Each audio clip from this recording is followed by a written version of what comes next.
hubo una interferencia, entonces tenemos que hacer una segunda parte del conversatorio. Ahora va a exponer Diana Sofía Sánchez Panameño con el capítulo 16, Impulso de la Ciencia. Adelante. ¿Sí se ve? Sí, Sí, Diana, se ve. Sí, se ve. Adelante. Pues a mí me tocó el capítulo 16, el impulso de la ciencia sobre las matemáticas. Primero vamos con las ecuaciones diferenciales. Las ecuaciones diferenciales con coeficientes variables fueron desarrolladas por Joseph Louis Lagrange y Jean Le Pont de Lambert en 1765. Y este solo fue el principio de estas ecuaciones, ya que fue Cauchy quien las perfeccionó ya unos años después, creo que un cuarto de siglo después, no estoy equivocada. Y en 1800 el cálculo de las ecuaciones diferenciales ya tenían la madurez suficiente para que se les pudiera llamar como una rama más de las matemáticas. Y ahí está, 25 años después, August Louis Cauchy desarrolló por completo estas ecuaciones. La edad de la razón de las matemáticas, la aportación más importante que hizo... Perdón, Diana Sofía, no está pasando las diapositivas, solo se quedó en la de la carátula. Por favor. ¿Ahora? No, solo está la carátula. Desde la primerita, porfa, porque no se vieron. Hasta arriba. Y de ahí va pasando de una en una porque no se miraron. A ver. Gracias.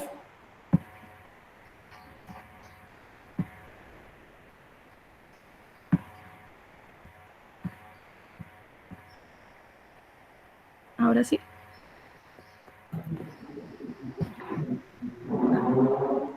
Ahora sí, muy bien. De una en una, muy bien.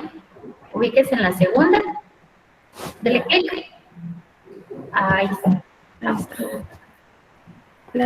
Las ecuaciones diferenciales con coeficientes variables fueron desarrolladas por Joseph Louis Lagrange y Jean Le Pont de Lambert en 1765. En 1800 el cálculo de las ecuaciones diferenciales ya tenían el desarrollo suficiente para que se les pudiera reconocer como una rama más de las matemáticas. Y de hecho este solo fue el principio que tuvieron estas ecuaciones, ya que 25 años después Louis Cauchy las desarrolló, las terminó de desarrollar por completo. La edad de la razón de las matemáticas, la aportación más importante que hizo la matemática en el siglo XVIII a la humanidad fue el razonamiento hacia el universo físico debido a la astronomía.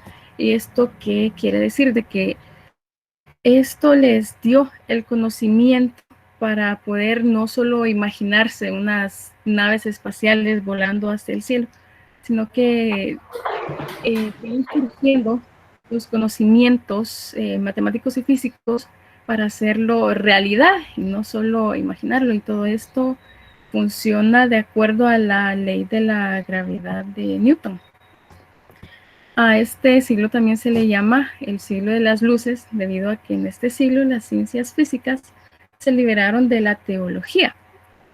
Hay que tener en cuenta de que antes de que esto pasara, primero se le buscaba una razón teológica a todo para que después pudiera concordar con los conocimientos que iban saliendo. Lo que quiere decir que primero teología, y si estoy de acuerdo, tomo en cuenta lo que tú, físico matemático, me estás diciendo. Lo tomo como cierto. La autoridad dogmática de este tiempo perdió la batalla en contra de la investigación científica, ya que poco a poco las personas se fueron desligando de la dogma que existía en ese tiempo y la ciencia se fue separando de la teología. Y también hay que un factor, se pudiera decir, importante para la desligación de la teología y la física, también se podría decir que fue la Revolución Francesa, que fue un factor importante, pero yo ahí estaba leyendo en el libro que fue el punto de inflexión, fue esta obra de mecánica analítica de Louis Lagrange, que se sostenía por sí misma a todos los análisis e investigaciones que él había hecho. Y también en el libro usan una frase que él decía que no necesitaba gráficas para desarrollar todos los problemas que en el libro aparecían, sino que él a mi parecer, se basaba más en la matemática pura, por decirlo así, para explicarse, para darse a entender. También los estímulos sociales, que yo no me había puesto a pensar en qué era lo que impulsaba a los matemáticos antes de este siglo.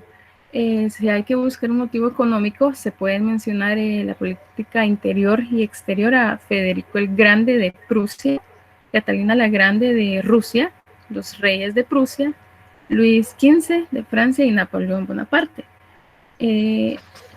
Estos fueron los inversionistas, no inversionistas, los financistas, que pues tuvieron la inteligencia, la perspicacia suficiente para darse cuenta de que para que un matemático diera resultados, creara matemáticas, había que pagarle sus gastos.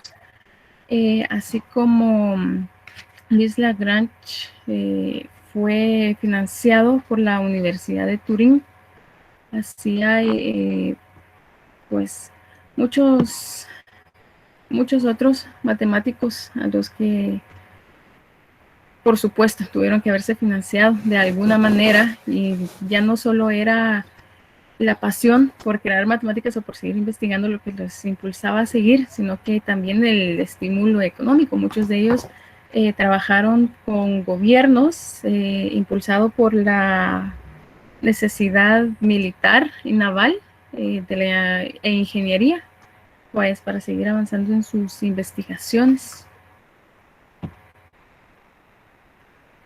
Y también estaba leyendo algo que me llamó mucho la atención, que decía allí investigación altruista, que dice en 1940 habían 280 revistas dedicadas casi en su totalidad a la publicación de estudios matemáticos.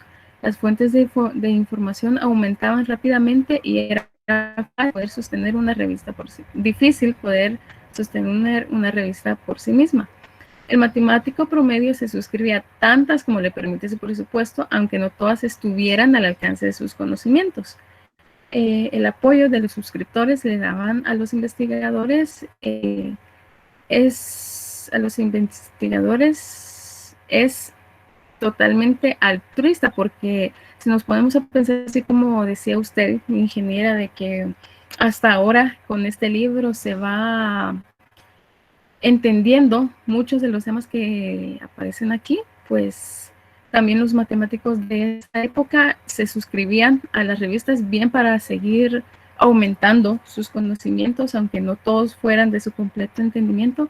Esto pues apoyaba a los investigadores que publicaban en esas revistas para que el conocimiento siguiera aumentando, aunque no fuera para el entendimiento de todos, pero pues se iba avanzando.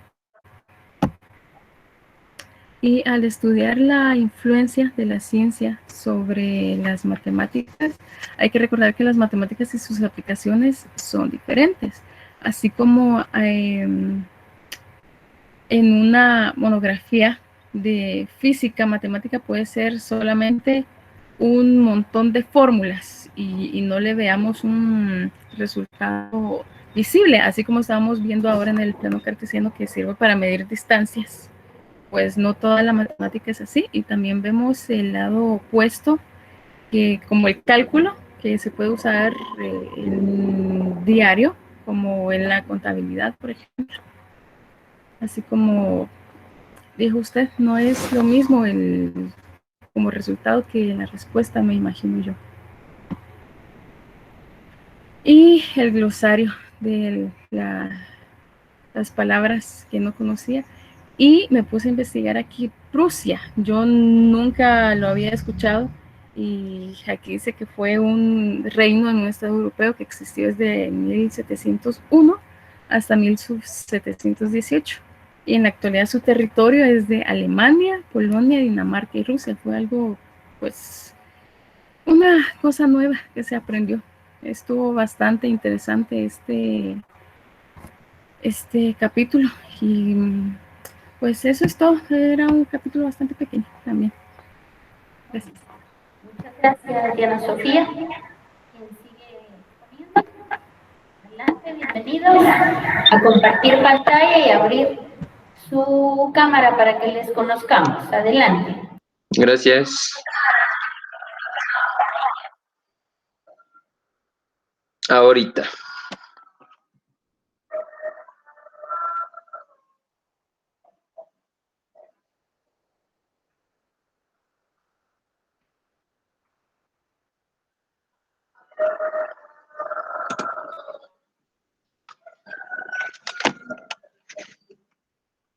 Bien, no sé si ya me ven. Así es. Muy bien, bienvenidos. Bueno, lo que vamos a presentar es el capítulo 17, ya que me tocó con mi compañera Aide. El capítulo 17 trata de la mecánica, las variables generalizadas. Como también sabemos de que la mecánica es la más fluida, ya que existió en el año 1925 a 1945, funciones algebraicas. La realidad genera con menos fuerza, originó la geometría diferencial en 1920. Como también los programas variables, mecánica del siglo XVIII fue deducida por Galileo y Newton, ya que ellos tuvieron resultados, así como resultados de cálculo, una vasta teoría de ecuaciones diferentes, una elección heterogénea, como también podemos ver de Alembert, primer principio amplio mecánico post-Newtonía, ya que esto lo publicaron en su tráiler de dinámica en 1745. Son las fuerzas efectivas de reacción y las fuerzas de equilibrio. Así como también anunciaron independientemente el principio de la conservación de las áreas en 1742, por ejemplo, como Euler anunció independientemente el principio, como también trató de reemplazar los buenos métodos cinéticos por el análisis. Se originó una buena parte de los trazos sueltos de geometría.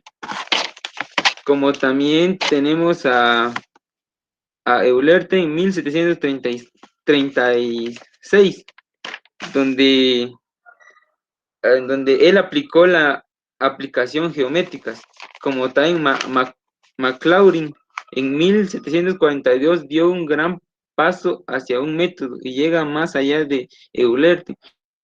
Utiliza ejercicios para la descomposición de la fuerza, como también tenemos a Lagrange 1788. Sus coordenadas generalizadas son dirigidas hacia las ecuaciones generales del movimiento en la mecánica analítica, ya que obtiene las ecuaciones de un sistema dinámico holomorfo. Distinción de los sistemas holónomos y sistemas alónomos es para ilustrar ciertos conceptos mecánicos. El sistema dinámico compuesto de partículas, material sujeto a ligaduras y condiciones geométricas están determinadas en tiempo, t, pon, n, coordenadas donde n es infinito.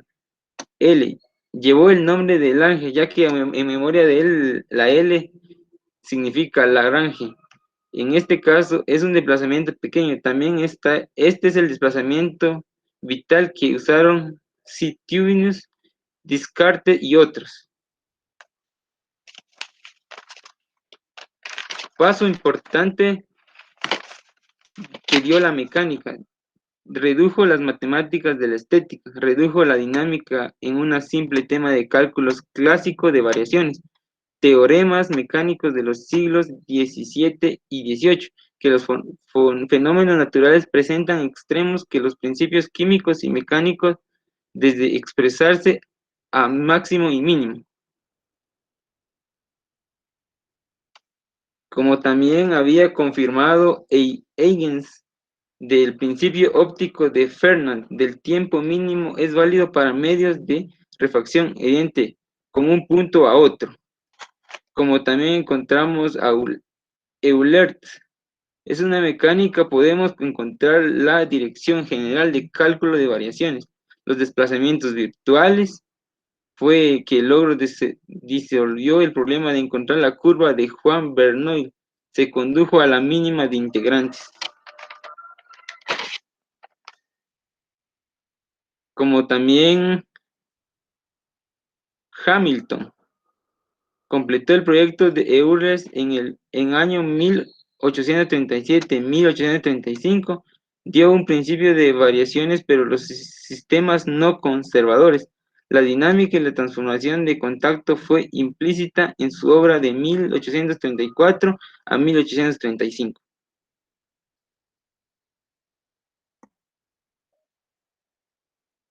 Como tenemos a Earl, mitad del siglo XIX, difundiendo imágenes geométricas.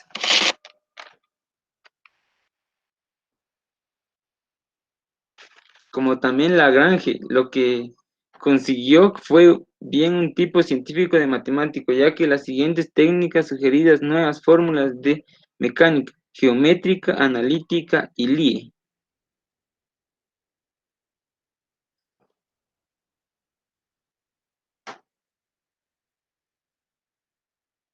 Dejo el tiempo a mi compañera. Si pudieras activar tu audio.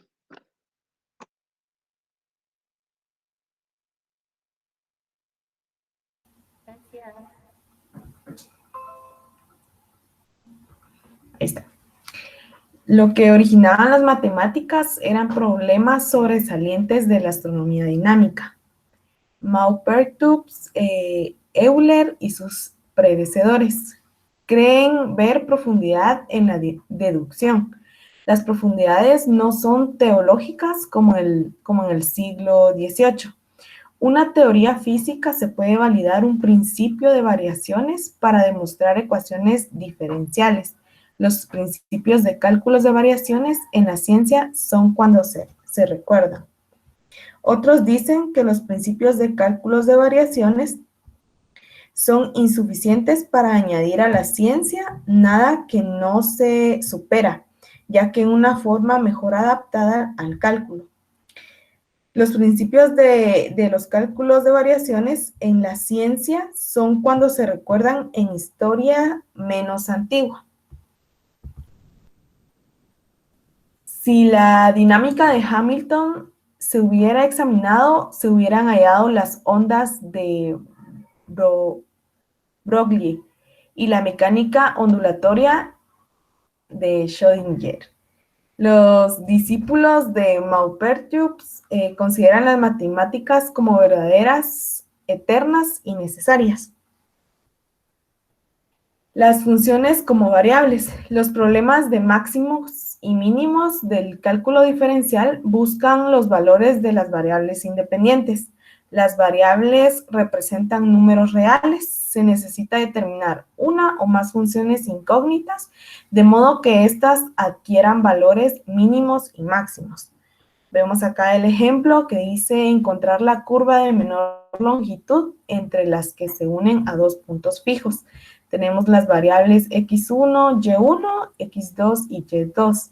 Todas las infinitas curvas que pertenecen a la variable y que unen los dos puntos satisfacen las condiciones en los extremos. Más corto será el que o los que si hay varios, por ejemplo, en estas variables. Ahí vemos el ejemplo de, por decirlo así, la fórmula. En este caso, la solución es intuitivamente evidente. También es evidente que la curva plana cerrada de longitud dada a que encierra una superficie máxima, que es la circunferencia. Lo mismo ocurre con la esfera como superficie de área que encierra un volumen máximo. También mencionamos acá a Juan Bernoulli. En 1697 resolvió el problema de la braquistócrata muy elegantemente por artificios especiales sin emplear nada más avanzado que una integración. Asimismo, mencionamos a Jaime Bernoulli, sobrepasó con mucho en el mismo año con su método nada elegante, pero más general para resolverlo. En este caso, ellos dos eran primos. Reconoció que el problema de seleccionar entre una infinidad de curvas, una que tenga una propiedad de máximo o mínimo dada a un género mínimo, no reducible al cálculo diferencial, se denomina cálculo de variaciones. En 1736 se inició con la ecuación diferencial de Euler, que da la condición necesaria de mínimo para una curva. Con Lagrange, el cálculo de variaciones llegó a ser una gran rama autónoma del análisis. Se le denomina cuarta fase a aquella que inició en 1786 a 1837. Empezó con Lagrange, quien investigó la segunda variación de una integral para encontrar criterios de distinción entre máximos y mínimos. Se le denomina el padre del análisis moderno a Weierstrass, ya que estaba transformando las matemáticas de continuidad en un sistema lógico y rígido. Los criterios de Lagrange no daban resultados concluyentes en 1837. Criticó el análisis de Lagrange, discutiendo los casos que condujeran a los fines deseados. De este modo, Jacobi llegó a la interpretación geométrica de su propio criterio basado en el punto conjugado. Durante 40 años, que es mucho tiempo en la matemática moderna, después de los progresos de Jacobi, no hubo ninguno de importancia, pero el análisis estaba sufriendo, mientras tanto, una revisión fundamental. Y asimismo nosotros colocamos estas palabras en el glosario que se las queremos compartir. Catenario es una curva ideal que representa físicamente la curva generada por una cadena, cuerda o cables sin rigidez flexional. Cinético, estudio de los efectos de las fuerzas y los momentos producen en el movimiento de los cuerpos materiales. Cósmicas, estudio de los fenómenos físicos que ocurren en la Tierra. Deducción, forma de razonamiento que consiste en partir de un principio general conocido para llegar a un principio particular desconocido. Dualidad, es la propiedad o el carácter de lo que es doble o contiene si dos naturalezas son sustancias o dos principios. Estacionario, que se mantiene en el mismo lugar, estado o situación durante cierto tiempo, sin adelantarse ni retroceder. Extremales, la teoría de grafos es una rama de las matemáticas que estudian cómo es que las propiedades globales de un grafo pueden influir. Gravitación, es una ley física clásica que describe la interacción gravitorio entre distintos cuerpos con masa. Intrínseca, que es propio o característico de la cosa que se expresa por sí misma y no depende de las circunstancias.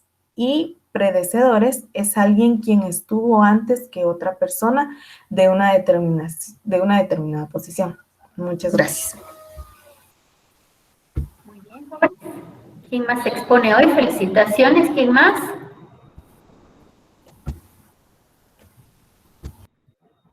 Pues Ya. nosotros éramos el último grupo, ingeniera. Gracias, Melaneide. Entonces, Hola. jóvenes, les estaba hablando que necesito que cada quien, con lo que ha expuesto, elabore una pregunta y su correspondiente respuesta, que es la que vamos a utilizar el día del conversatorio virtual final. A cada uno le voy a hacer yo una pregunta y obvio que ustedes saben la respuesta, ¿verdad? Entonces van a decir tal cosa, tal otra, y ahí ustedes van a exponer. Ese va a ser un conversatorio virtual y ese se sube a la plataforma de la universidad. O sea, ese día van a estar formalmente vestidos, van a estar muy bonitos porque ese día se graba y a cada uno que le pregunte se pone en pantalla para que todos lo vean. ¿De acuerdo? Quiero hacer una consulta. ¿Cuántos de ustedes son de la ciudad capital? O sea, viven en la ciudad capital. Yo. Uno. Zona 3. Dos. A ver, numérense. 1, 1, 2, 2, 3.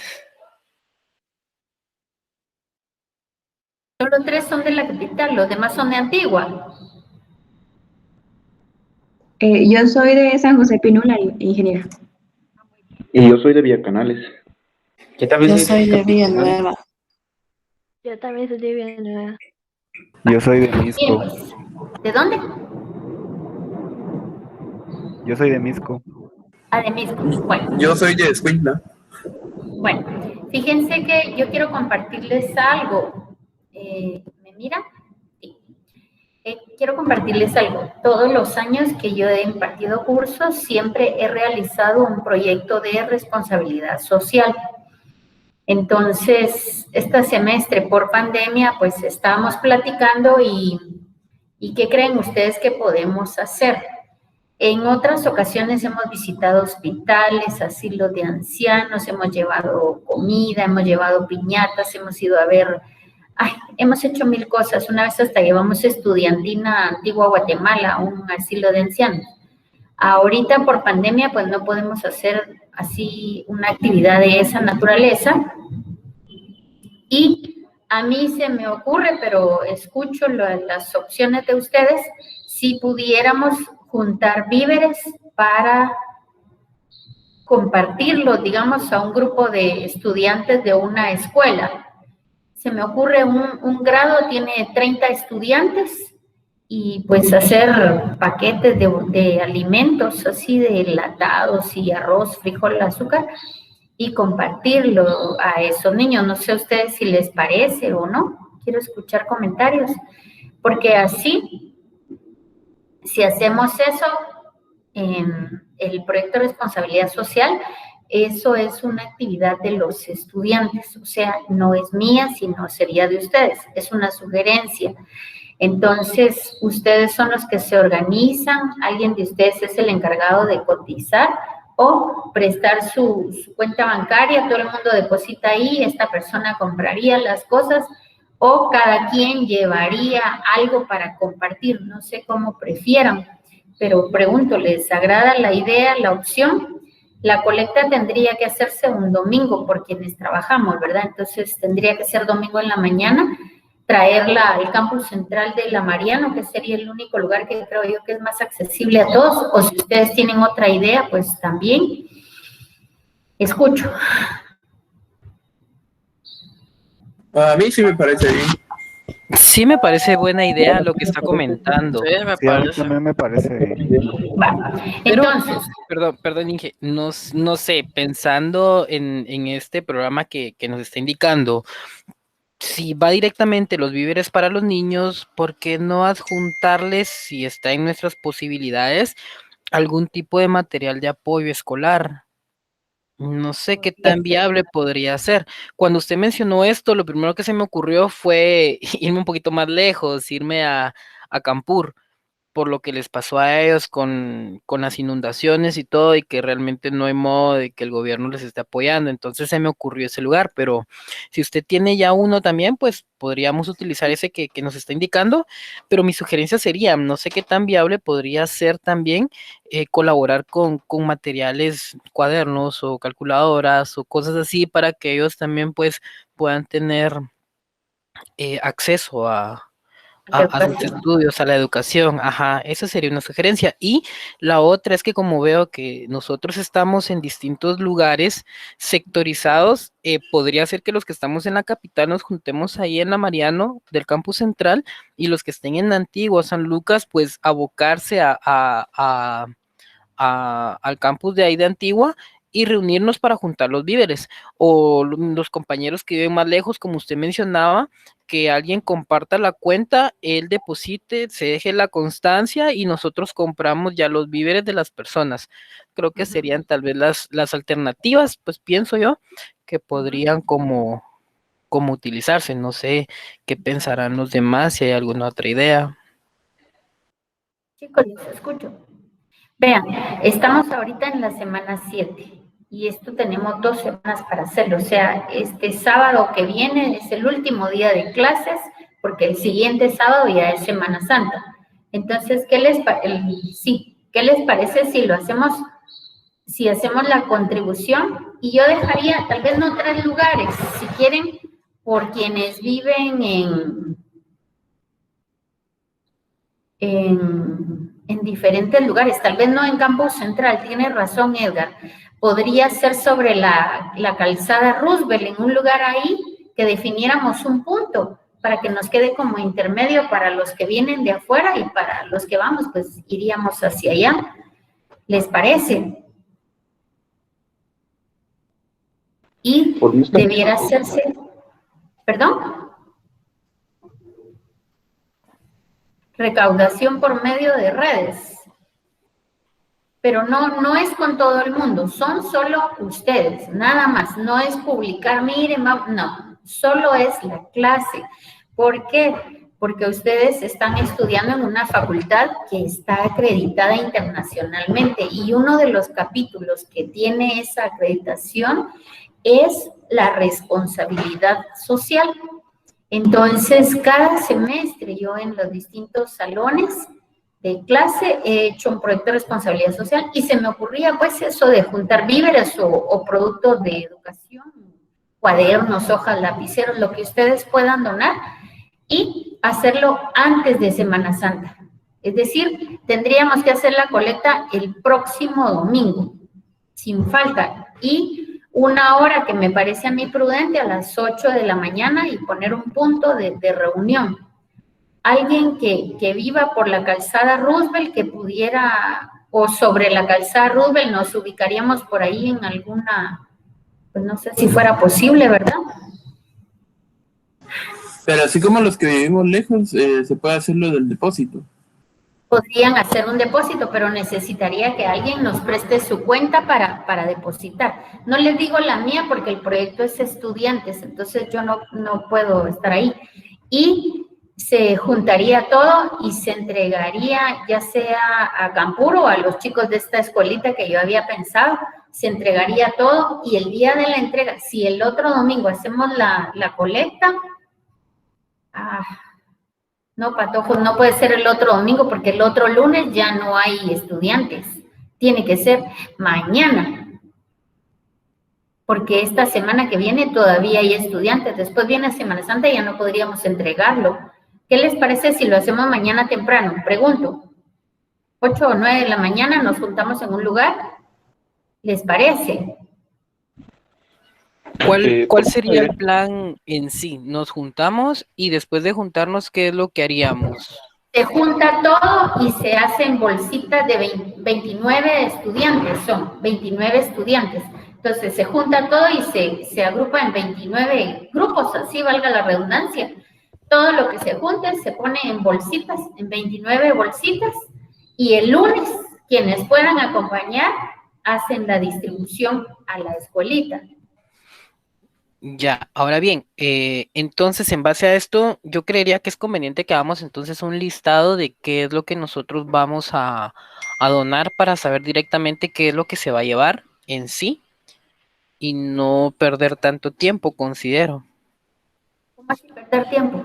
O sea, en el sentido de que llegamos y tal vez algunos llevan unas cosas, otros llevan otras y no completamos bolsas y todo en ese sentido y que después tengamos que ir a comprar para complementar y tener todas las bolsas iguales.